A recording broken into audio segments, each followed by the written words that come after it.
is Dr. Taylor Amsdale, and I'm here with Tyler, my cousin, and today we're going to discuss the art of the chiropractic adjustment. What you need for that is a chiropractic license, a patient with a bad back, and hands to do the adjustment. So Tyler, let's go face down.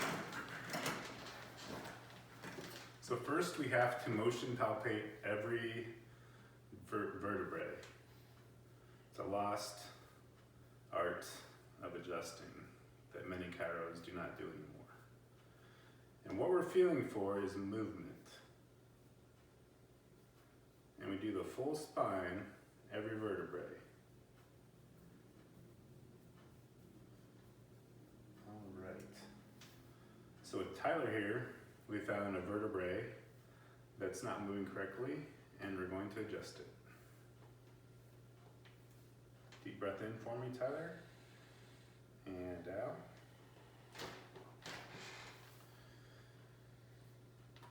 As you can see, we're in the mid-thoracics, and our line of drive was P to A.